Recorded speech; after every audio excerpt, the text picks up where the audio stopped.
องค์ที่สองถ้าจะกุ้มกับงานกันนะขอสุมาเถอะเนอะวันที่10นี่ห้วยงูใน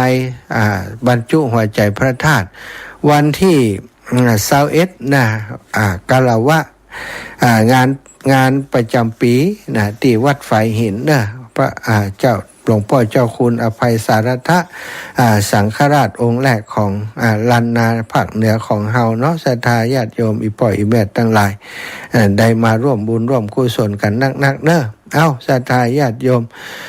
มีเวลาแหมเล็กน้อยเนาะก็จะได้อุจาสารธรรมสนทนาสิ่งอันเป็นสาระประโยชน์ในชั่วโมงที่2สักเล็กน้อยนะศรัทธามนุษย์ของเฮาเพิ่นบอกว่าถ้าเฮาฮู้จั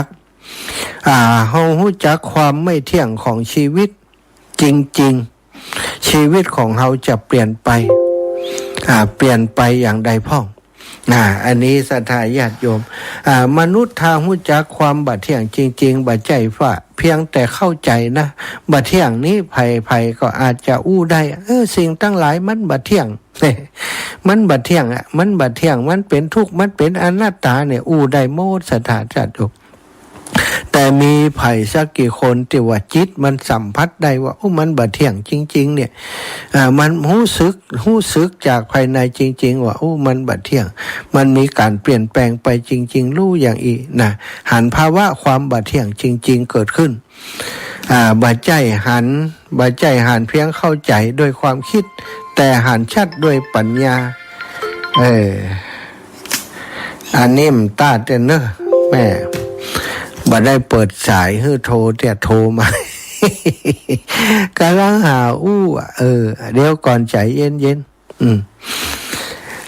ถ้ามนุษย์รู้จักความบัดเที่ยงบัดใจเพียงเข้าใจโดยความคิดแต่หันชัดโดยปัญญาชีวิตจะเปลี่ยนจากรากฐานเดิมไปเป็นอย่างมากพระผู้มีพระภาคเจ้าตรัสว่าสังขารทั้งหลายทั้งปวงบัดเที่ยงภาษาบาลีว่าสัพเพสังขาระอนิจจาเมื่อเฮาหันตามความเป็นจริงเช่นนี้ใจจะค่อยคลายความยึดมั่นว่าอันนี้ของเฮาอันนี้คือเฮาอันนี้คือตัวตนของเฮามันจะถอนความยึดมั่นถือมั่นอย่างนี้ออกไปเพราะสิ่งใดที่บัดเที่ยงสิ่งนั้นย่อมจะเป็นทุกข์และสิ่งใดที่เป็นทุกข์สิ่งนั้นย่อมไม่ใช่ตัวตนเพราะว่าเฮาบ่สามารถจะบังคับหรือว่าทำให้อยู่ในอำนาจของเฮาได้ซะท่าเมื่อเฮาหันความบัดเที่ยงอย่างแท้จริงความทุกข์จากการอยากจะให้อยู่เมินอยากจะให้คงอยู่เมินของเฮาจะลดลงความกลัวจากการจะต้องสูญเสียก็จะเบาบางลงความโกรธจากการบ่ได้ดังใจก็จะค่อยดับไปคนที่เข้าใจกฎของอนิจจังจะบรรลงยินดีเกินไปเมื่อได้สิ่งที่เป็นที่ฮักเพราะได้เข้าใจว่ามันก็อยู่บ่เมินบ่นานคนฮักก็ดีสิ่งเป็นที่ฮักก็ดีจะต้องเสื่อมสลายไปก็บ่ยึดถือศรัทธาแล้วก็บ่จมอยู่กับทุกข์เกินไปเมื่อสิ่งต่างๆที่เฮาขวนขวายหามาได้นะมันสูญไปมันหายไปแม้กระทั่งคนอันเป็นที่รักได้สูญเสียหรือว่าได้ตายจากไปเพราะว่าหูทุกอย่างว่ามันมีความเกิดขึ้นแล้วก็ตั้งอยู่แล้วก็ดับไปเป็นธรรมดาบ่มีไอ้อย่างที่จะอยู่เมินนานได้เป็นธรรมดาพระพุทธองค์ทรงตรัสสอนให้หันว่าแม้ร่างกายของเฮานี้ก็บ่เที่ยงเวทนาสัญญาสังขารวิญญาณล้วนแต่แปรปรวนไปบ่อยู่ในอำนาจบังคับเมื่อจิตของเฮาหันอย่างนี้จิตที่มันหันแบบนี้ก็จะเกิดความเบื่อหน่ายมันบ่เที่ยงสักอย่างเกิดขึ้นบ่อยมากอันนี้ก็บ่เที่ยงอันนั้นก็บ่เที่ยงอันยังก็บ่เที่ยงนี่ซะท่าจิตที่มันหันความบ่เที่ยงจริงๆเกิดขึ้นมันจะเกิดความเบื่อหน่ายในที่นี้ในภาษาพระเรียกว่านิพพิทานิพพิทาแล้วก็เมื่อมันมีความเบื่อหน่ายที่ไปถึงขั้นที่เป็นนิพพิทาความเบื่อหน่ายอยากจะสลัดออกเรียกว่า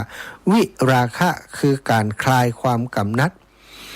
แล้วก็จะนำไปสู่ความหลุดพ้นได้ในที่สุด ชีวิตของผู้แต่หันความบัดเที่ยงจึงเปลี่ยนจากการวิ่งไล่จับสิ่งต่างๆของโลกมาเป็นการเข้าใจโลกเปลี่ยนจากคนที่ยึดถือมาเป็นการเป็นคนที่ปล่อยวางและก็เปลี่ยนจากความทุกข์ซ้ำซากไปสู่ความสงบที่บ่ขึ้นกับสิ่งใดอันนี้คือปัญญาที่พระพุทธเจ้าทรงชี้ให้หันบ่ใช่เพื่อหนีโลกแต่เพื่อให้พ้นจากการยึดติดในโลกซะเถอะถ้าเราได้เข้าใจอย่างแท้จริงว่าพิจารณาการที่จะให้หันว่าความบัดเที่ยงอย่างแท้จริงนี้จริงๆแล้วนะเราก็หันจากหลายๆสิ่งหลายๆอย่างในชีวิตของเราเราเคยเป็นละอ่อนน้อยมาก่อนเราเคยเป็นหนุ่มเป็นสาวมาก่อนแล้วก็ต่อมาสิ่งที่มันเป็นความบัดเที่ยงของสังขารก็ทำให้เรามาแก่ทำให้เรากลายเป็นคนแก่ ผมที่เคยดกดำก็มาขาวมางอกหูที่เคยได้ยินอย่างชัดเจนดีสมัยก่อนเปิ่นซุบซิบกันอยู่ไกลก็ยังได้ยินอยู่บัดเดี๋ยวนี้อยู่ใกล้หิมหูหันก็ได้ยินหูก็มาตึงอันนี้คือสภาพสังขารที่มันบัดเที่ยงเขาก็หันอยู่เป็นประจำแต่คนส่วนใหญ่นี่บ่หันแบบที่พระพุทธเจ้าทรงตรัสว่าอนิจจลักษณะในกฎไตรลักษณ์นั้นถ้าเขาหันสิ่งนั้นตามความเป็นจริงบ่ได้มันจะเกิดความเบื่อหน่ายในการที่จะในเรื่องเต้าต่างๆที่เกิดขึ้นในชีวิตพอเกิดความเบื่อหน่ายแล้วก็จะหาทางที่สลัดสิ่งที่มันบัดเที่ยงนั้นเนาะทุกอย่างที่มันบัดเที่ยงนั้นเข้าใจตามความเป็นจริงก็บ่ได้ยึดถือกับสิ่งต่างๆที่เกิดขึ้นกับตัวได้มาก็บ่ยินดีปรีดาอย่างนักหนาเพราะเข้าใจแล้วว่ามันก็บัดเที่ยงความสุขความทุกข์อย่างต่างๆบ่ได้เที่ยงสักอย่างมันจะหายไปหมดเนาะ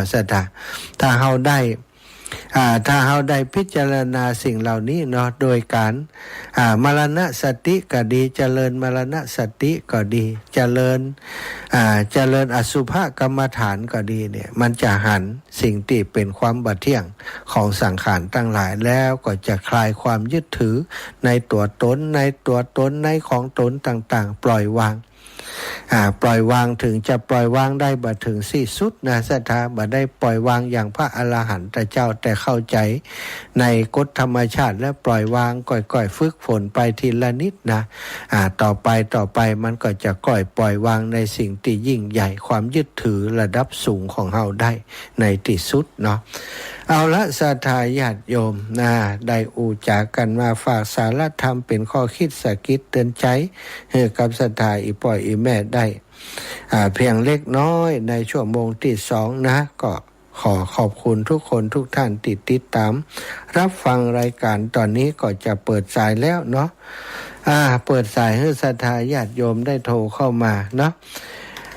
ได้บอกไว้แล้วว่าจะเปิดสายเวลาประมาณ21:45 นาทีคนที่โทรมาก่อนนี้ก็ขออนุญาตบ่ฮับประวัติถ้าฮับแล้วก็บ่ได้อู้หยังซะท่าเนาะถ้าฮับก็เดี๋ยวคนนั้นก็โทรมาคนนี้ก็โทรมาตัดสายเบิ่นก็จะโคตรบ่ฮับตึงเปิ้นตึงตัวไปเลย โทรมาได้แล้วตอนนี้เปิดสายแล้วศรัทธาโทรมาบอกมากล่าวกันเนอะหลายคนหลายท่านโทรมาตอนที่ชั่วโมงแรกแต่ว่าอาตมาบ่ได้รับแม่บัวผินเรือนแก้วบันเหตุนะ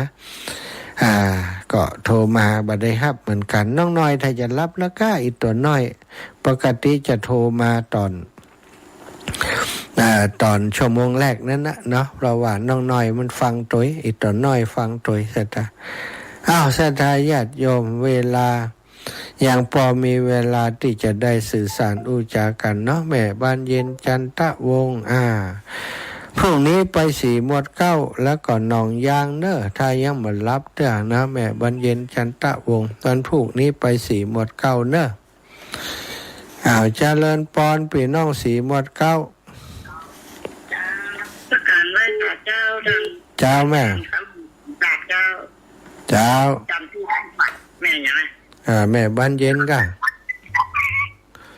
แม่กินมาวิทยุเครื่องตะไนนะเจ้าอาจารย์เครื่องละ350แม่ รื่อง350แหละ เจ้า แมว1เครื่องเนอะ เอาแม่บานเย็นได้1เครื่องสาธุเนอ เจ้าเลยแมวเงินตั้งตีวันที่25เนาะ ได้แม่บานเย็นเจ้า แม่บ้านเย็นจันทวงศ์เจ้า สาธุเนอแม่เนอขอบคุณนุโมทนาบุญเจ้า เจ้าสาธุเจ้า อ้าวแม่คำเจริญปอนแม่คำบ้านไหน บ้านสันขวาง คำบ้าน แม่ ของ คำบ้านสันขวางตำบลสีถ้อยอำเภอแม่ใจ เอา แม่เสียเบอร์หายแล้วแต่ละหาได้เบอร์ที่พระอาจารย์บอกที่นี่ดู โอ้ล่ะบ้านสันขวางเนาะแม่อุ้ยอย่างก็เนี่ยพะเยาบ่น่ะลืมไปละเมืองพานโลหลายเมืองพาน อันนี้แม่คำสันขวางเจ้า แม่คำสันขวางเนาะเจ้า ดีกะแม่คำสันขวางชัดเจนดีกะพะเยา เจ้าสักเชียงดีเจ้า สันขวางนี่อยู่ตั้งใดอยู่ใกล้ป่ออันนั่นก็ป่อเนตรก็มันห้วยบง โอ้นั่นห้วยบงปุ่น โอ้ยแม่อยู่ตั้งใดสันขวางนี่ คำบ้านไหน อีแม่ฟังวิทยุเห็นแล้วสาธุเจริญปอนแม่นวลยอดคำปัน เจ้าไว้สาเจ้า สาวเชียงใหม่เจ้าม่วนตาสาวเชียงใหม่เจ้าม่วนตา ห่อนก็เจ้าทั้งพูนเจ้า ดึกมาแล้วก็ดีขึ้นนะแม่ตอนเจ้านี่ห่อนอยู่จ้ะ อย่างเดียวกันแม่สองแม่วันห่อนไม่คืนหนาวนะ กลางวันนี่มันตึงทุ่นเนาะ จ้า อาการแล้วก็ควันที่เปิดเผาตั้งลุมมันก็มืดขึ้นมาทุกคนน่ะ วันอย่างเมื่อเผาแต่ว่าฮะ โอ้นักขนาดเลยอ่ะ ลึกกันได้บ่เข้าใจเลย โอ้แม่เอ็นดูซัดหน่อยเนาะ เนี่ยน่ะ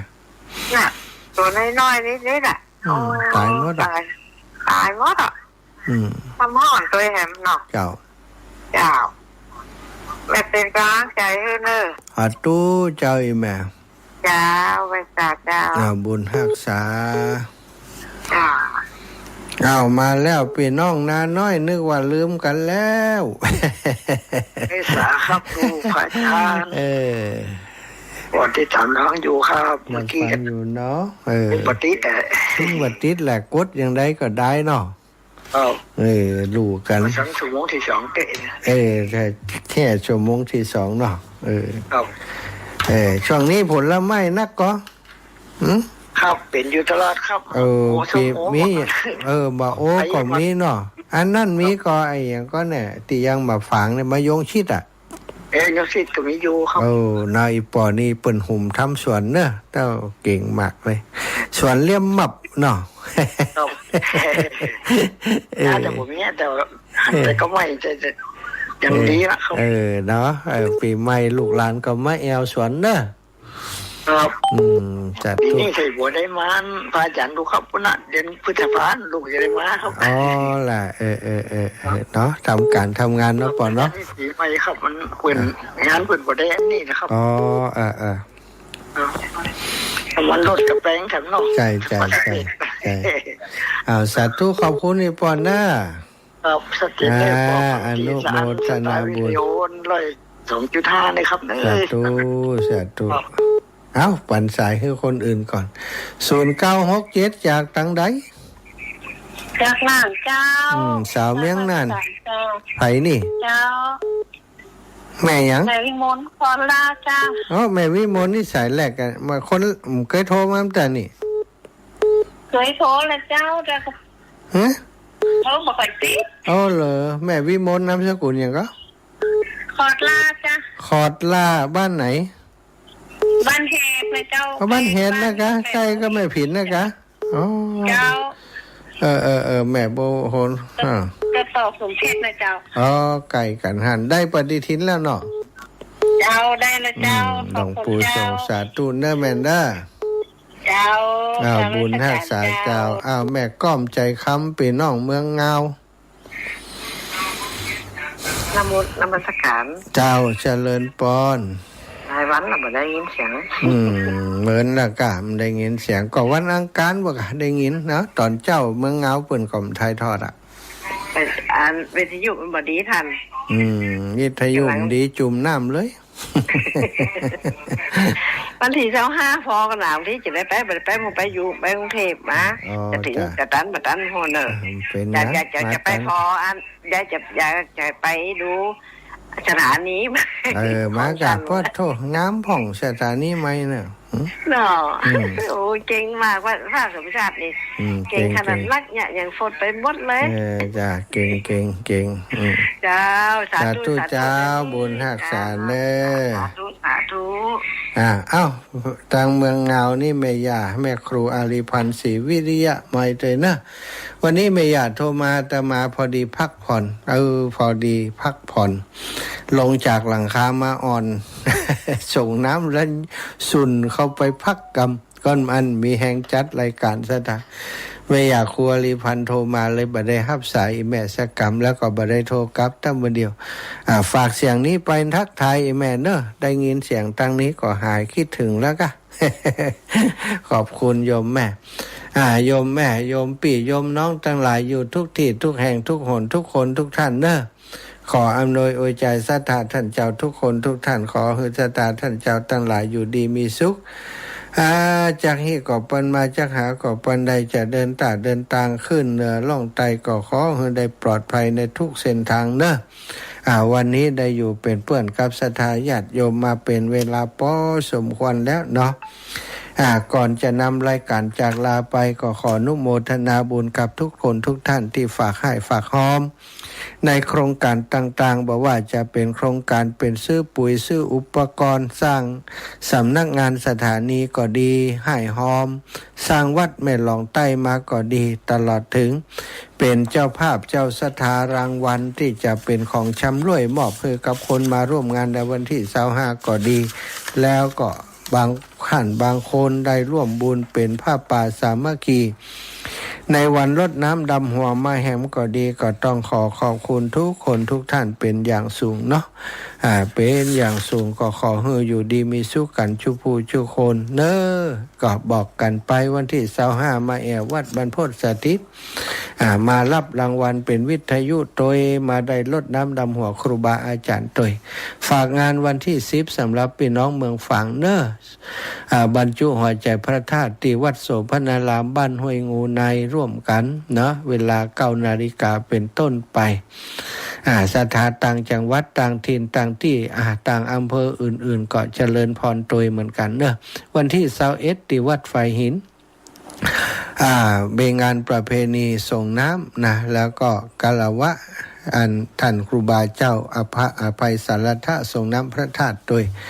เป็นประเพณีทุกๆปีศรัทธาญาติโยมบ้านตังเชียงใหม่ของเฮาเนาะไปเป็นกำลังใจครูบาอาจารย์และอย่าลืมวันที่25พบปะกันที่วัดบรรพตสถิตเปิดสถานีใหม่และก็ดำหัวครูบาอาจารย์ด้วยเอาละเวลาหมดเวลาธรรมภาพขอนำรายการจากลาไปด้วยเวลาเพียงเท่านี้นะจัตตารโอธรรมาวัฏันติอายุวันโนสุขังภะลัง